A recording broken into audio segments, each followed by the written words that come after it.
مساء الخير او صباح الخير على حسب ما تشوفونا. زي ما حضراتكم شايفين، احنا النهارده هنعمل اكل في الفرن البلدي في الغيط.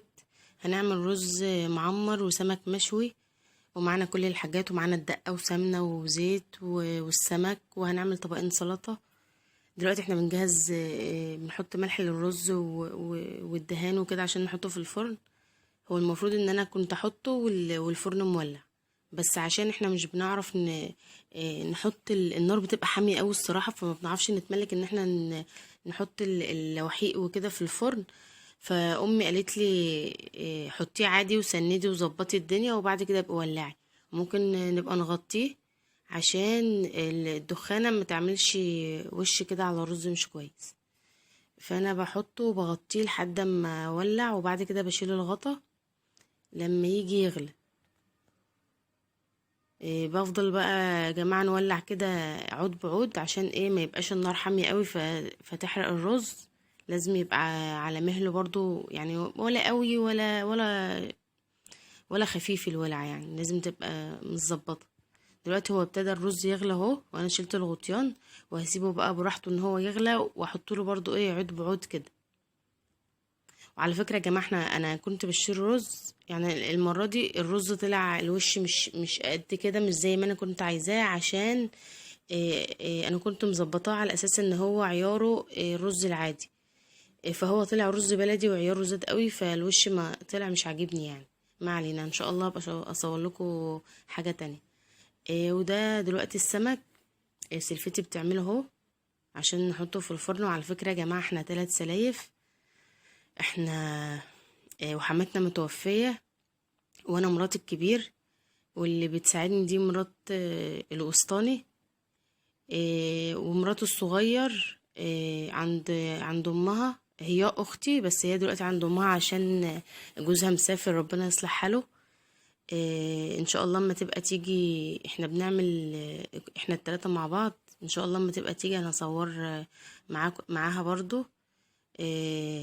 هي يا جماعة على فكرة بتظبط شقق العرايس وبتفرشها وكده، وعندها قناة اسمها قناة ام سندي، لو عايزين تتابعوها. هبقى اسيب لكم اللينك بتاعها عندي في القناة برضو، عشان لو حد عايز يتابعها. ودلوقتي لازم اولع الفرن، لازم يبقى النار عالية من فوق ومن تحت، عشان السمك لو النار واطية من الأرضية هيلزق. فلازم يبقى عالي قوي من فوق ومن تحت. دلوقتي انا لازم اولعه عشان يبقى عالي من فوق ومن تحت، من الشروقة ومن الأرضية برضو.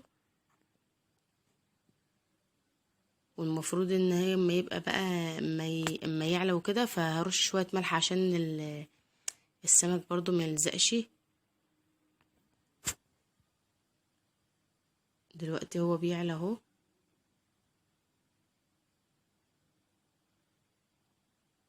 وبعدين دلوقتي بقى هنحط السمك. بس انا امي كلمتني دلوقتي، وكنت برد عليها. هرد عليها دلوقتي، وبعدين احط السمك مع حضراتكم دلوقتي. لازم تبقى النار عالية على فكرة. الفرن البلدي بياخد يعني حمية كتير وكده. إيه، لازم تبقي واخدة بالك منه، كل شوية تحطي النار، عشان ايه هو هياكل نار بسرعة على الفاضي، ياكل حمية على الفاضي يعني. فدلوقتي هو خلاص، انا دلوقتي بحط رصيت السمك على مطرحة عشان يخش جوه في الفرن. وبعدين بقى هسيبه ان هو عما يتحمر، يعني يستوي من ناحية، اقوم مقلباه الناحية التانية. وهزود برضو النار، عشان بقى زي ما قلت لكم لازم يبقى ايه من فوق ومن تحت عالي اهو. لازم برضو اشوفه، عشان ايه لو هو مش عايزاه يبقى متحمر قوي برضو عشان ما يتحرقش. لازم اشوفه لو اتقلب لو هو اتحمر من ناحية، اقلبه على الناحية التانية. لازم النار تفضل عالية. دلوقتي هنشوف اهوت وهجرب ان انا، يعني لما الاقيه دلوقتي كده ابتدى ان هو هيتحمر خلاص، هيستوي من ناحية. هشوفه دلوقتي وهقلبه. على فكرة يا جماعة، احلى سمك في الفرن البلدي، احلى سمك واحلى اكل في الفرن البلدي. احنا بنعمل اي حاجة على فكرة، ساعات لما بنبقى احنا رايحين نقضي اليوم هناك فلازم نعمل اي اكل، عشان طبعا ما نفضلش في البيت التاني نقعد نعمل اكل وبعدين نشيله ونروح. فايه طالما احنا هنروح نقعد في الغيط، في البيت اللي في الغيط، ف بنعمل بقى اكل جنبنا في الفرن، في الفرن البلدي. نعمل مثلا سمك ورز معمر، رز معمر برضو، وبتاع ده اسمه بطاطس، بطاطس في الفرن برضو بالفراخ. ممكن نعمل مسقعة، ممكن نعمل عجة اللي هي بيضة على بطاطس كده يعني. دلوقتي لازم برضو الولعة زي ما قلت لكم، لازم الولعة تبقى حامية قوي عشان يتحمر من فوق ومن تحت. احنا على فكرة بنولع ده بامية، احنا كان عندنا بامية قبل كده، كنا زارعين البامية، وبعد ما طلعناها يعني من الارض وخلصت وكده سيبناه ينشف عشان نبقى نولع بيه. وبنولع بقى باي حاجه، بباميه، ببتنجان، ب... بقش ذره، اي حاجه. دلوقتي انا هبتدي اقلب السمك اهو عشان هو اتحمر من من الناحيه التانية. اقلبه بقى على الناحيه اللي هي مش متحمره دي عشان نستوى. بعد ما يتحمر من ناحيتين بجيبه بره كده يا جماعه، عند الفرن من بره، واسيبه بقى ينزل اي حاجه فيه ميه بقى، يستوي يعني على راحته، عشان ما يبقاش جوه عند النار قوي ويتحرق اكتر. انا بسيبه بره عشان بينزل ميته كده ويبقى مستوي، يبقى مفيهوش ميه ويبقى ناشف وجميل.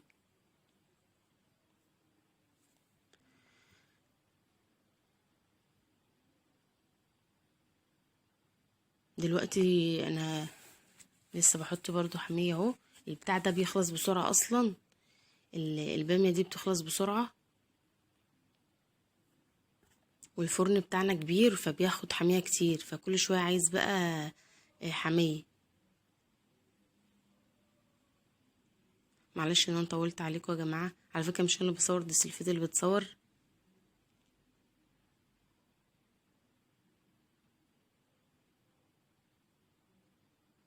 دلوقتي انا هطلعه بره اهو زي ما قلت لكم، هسيبه بره كده عند الفرن من قدام، واسيبه بقى براحته عشان ينزل اي ميه فيه ويبقى مستوي على يعني براحته على رواقه كده. هسيبه كله، اطلعه كله زي ما انتم شايفين كده. ودلوقتي هوريكم برضو الميه اللي بتنزل منه بتبقى نازله عامله ازاي عشان يبقى ناشف. احنا لو حد طلعه كده دلوقتي هيبقى تحس ان هو طري كده وفي حاجه وفي ميه. دلوقتي انا هوريكم برضو، ابصوا يفضل ينزل كده، يعني بيبقى فيه بقى ميه، بيبقى بقى ميه يعني فيها دهن من جوه السمكه، فبتنزل بقى اي حاجه ولازم تبقى ناشفه. دلوقتي طلعناه يا جماعه، برش خضره كده في الارضيه، بحط في ارضيه الحاجه اللي انا احط فيها شويه خضره، وبعدين احط الدقه. في ناس بتحط الدقه بتحطها في الميه، انا ساعات كتير بعمل كده، يعني ساعات كتير بحط الدقه دي في قلب شويه ميه كده واطلع منها السمكيه واحطها في الميه وبعدين ارصها. بس بعمل كده في الصغير، الكبير بقى بعمله كده. كل ما ترصي حبة وترشي عليها الدقة والخضرة، تعملي عليها بتاع ده اسمه ليمون، ترشي عليها ليمون. وبعدين هو بيعمل بعضه بقى يا جماعة، يعني بيعرق على بعضه كده، فبيبقى طري. ما تخافيش، ما تقوليش ان هو كده مش هيبقى. الناس اللي بيحبوا يحطوا في مية بس هتقول لا ده كده مش هيبقى فيه دقة، لا هيبقى فيه، لان طبعا انت بترص على بعضه وهو سخن، ف يعني بيصهد بعضه زي ما بيقولوا كده. ودلوقتي هنرص برضو على كله، وهنحط الدقة والليمون والخضر. طعمه يا جماعة حكاية على فكرة.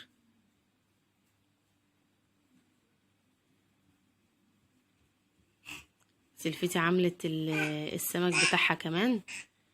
معلش يا جماعة صوته صغير، ده زين، انا مش عارفة منتج الفيديو والله، ولا بالليل ولا بالنهار من زين. المهم اتغدينا يا جماعة وظبطنا، احنا غسلنا المواعين على الطرمبة اللي جنب اللي جنب الطرمبة هناك يا جماعة، جنبنا جنب الارض برضو في الغيط. احنا طبعا لازم بنغسل المواعين دي قبل ما نروح، لان طبعا مش هينفع ناخدها مش نضيفها هناك في البيت تاني. هو يعني الغيط والبيت مش بعيد قوي عن بعض، بس احنا بنغسل كده على طول، بنبقى عاملين حسابنا جايبين سلك وبريل وكده، وبنغسلهم طبعا عشان نبقى قاعدين برضو ايه، مش حاسين ان احنا ورانا حاجة.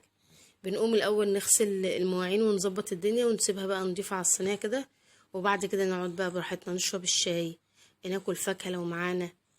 مش على طول بيبقى معانا فاكهة يعني، على حسب. لو انا عندي في البيت فاكهة باخد معانا الغيط، يعني زي اكننا بنتغدى في البيت عادي يعني. فدلوقتي انا بغسل المواعين اهو، نغسلها ونخلصها، وبعد كده ايه، نظبط الدنيا بقى نروح نشرب الشاي. إيه، وسلفتي بتدور لي برضو. احنا يا جماعة احنا 3 سلايف بس، يعني هما 3 اخوات، مفيش فرق ما بين إيه، انا واختي اخوات وسلايف، وسلفتنا التالتة ديت من نفس بلدنا برضو، بس هي من يوم ما دخلت وهي زي اختنا بالظبط، مفيش فرق. واحنا ال3 بنعمل كل حاجة مع بعض، بنخبز مع بعض، هو تقريبا هو يعني على طول هو كل واحد قاعد لوحده، بس احنا يعني حاجة واحدة. بنعمل كل حاجة مع بعض، وبنخبز مع بعض، بنطبخ مع بعض، اي حاجة يعني عادي.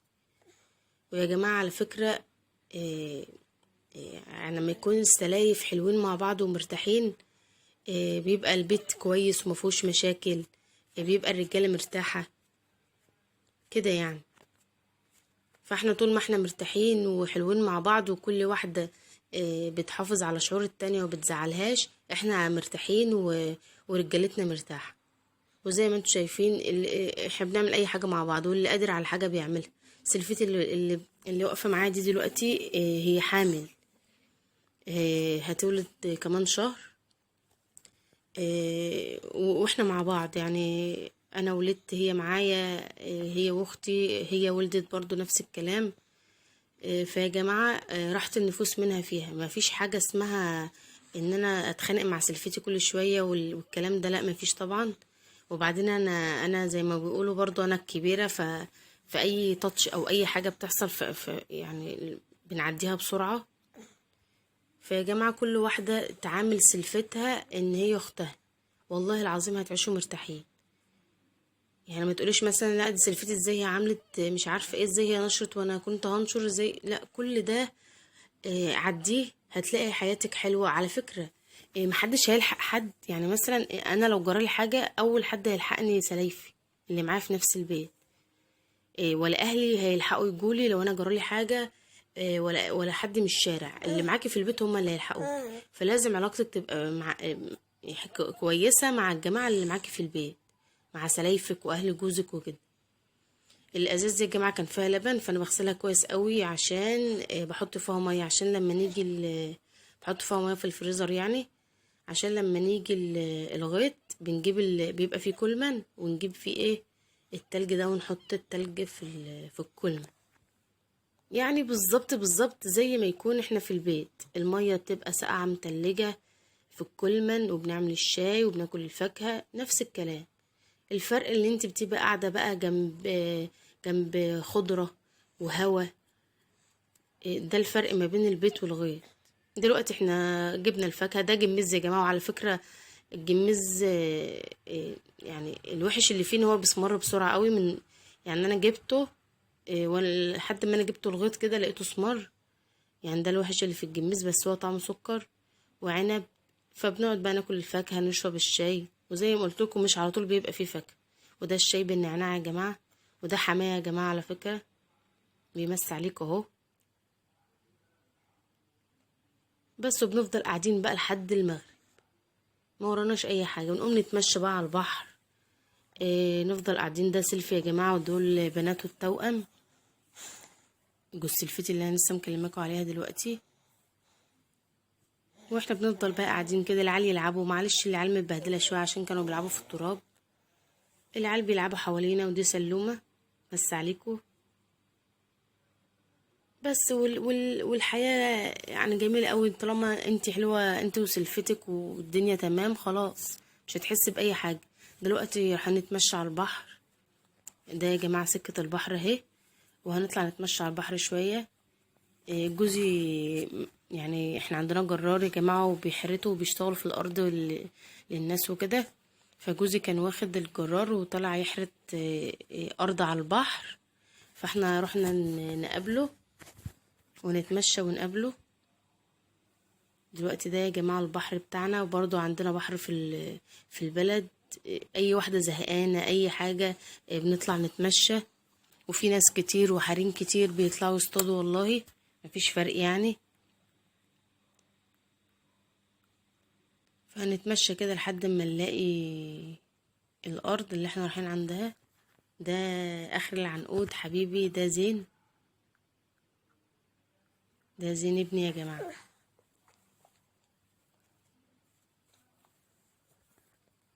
احلى حاجة في حياتي ده. بس وهنتمشى بقى على البحر. انا حبيت بس اوريكم اليوم كان عامل ازاي من اوله. ودي سلمى وابن عمها.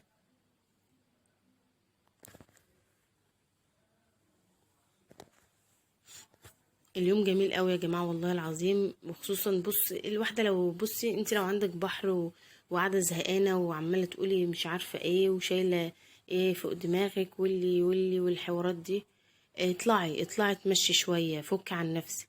اما تطلعي تبصي على الخضره كده، عينك تتملى بالخضره والميه، فهتحسي نفسيتك ان هي ارتاحت شويه. واللي ما عندوش بحر بقى في البلد بتاعه ينزل يتمشي. مش شرط على فكرة بحر، انزل يتمشي في اي مكان، فك عن نفسك شوية عادي يعني. وده زياد هيلعب بالعجل هو واصحابه، هيتمشوا.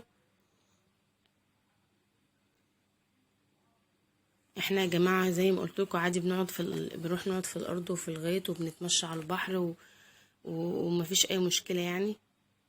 بس احنا دلوقتي كنا العصرية كده، كان لسه محدش طلع. الناس كلها بتبتدي تمشي من بعد العصر كده لحد المغرب. شوفوا يا جماعة المنظر عامل ازاي.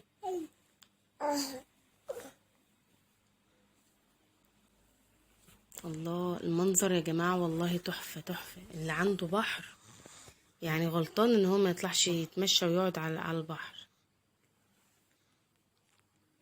زياد بقى يقعد ياخد له لفة بالعجلة كده ويتمشى ومش عارفة ايه.